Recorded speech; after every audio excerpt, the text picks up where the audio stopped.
Hey astronauts, welcome to the digital galaxy. I'm your pilot, Justin. And I'm Paul. Today we're exploring Trump's executive order against Twitter and Facebook. On May 28th, 2020, Donald Trump signed an executive order on preventing online censorship. All the information in this episode is coming directly from whitehouse.gov. For purpose of this order, the term quote online platform means any website or application that allows users to create and share content or engage in social networking, or just any general search engine for that matter. This executive order is targeting the immunity from liability created by Section 230C of the Communications Decency Act. Justin, can you tell us a little bit about the Communications Decency Act? Yeah, so the Decency Act gives social media platforms like Twitter or Facebook the legal immunity from what their users post on their forum.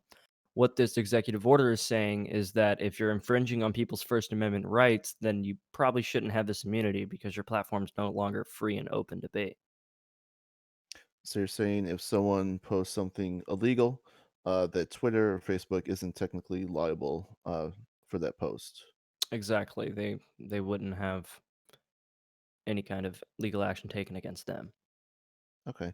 So they can take down. What about if they can take something down that violates like their terms of use? Yeah, they can definitely take that down as well. Terms of use is essentially a contract at that point, so they're fully to do whatever they want on their Hmm. platform if it violates their terms. Okay.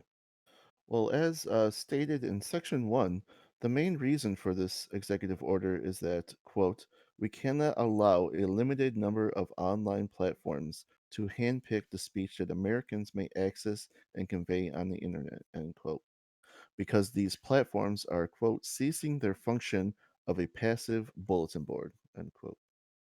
Okay.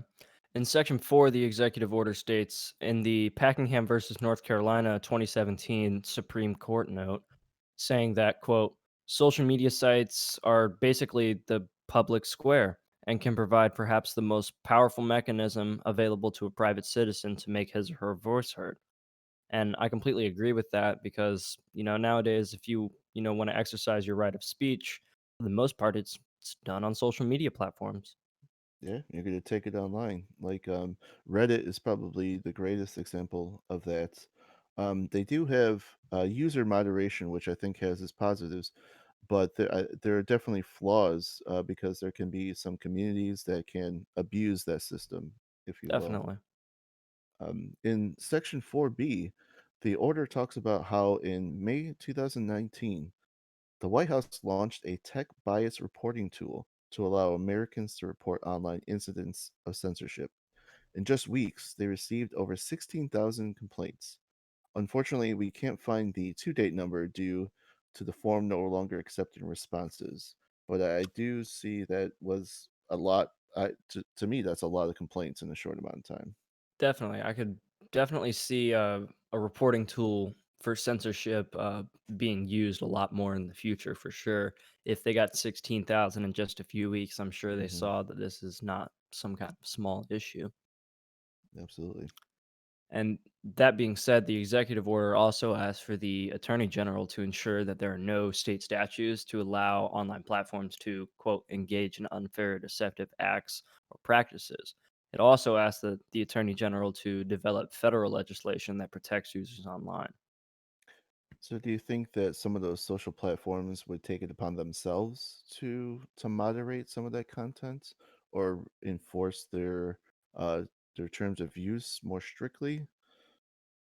I think it would be good to see some of these platforms stepping up to Hmm. enforce their terms, definitely so we can get some of the censorship knocked out of the way. Absolutely. Um, but yeah, it's gonna take some stepping up. For sure. For sure. So in summary, Trump passed an executive order that will limit social media platforms' use of the Online Decency Act Section 230C if they censor their users.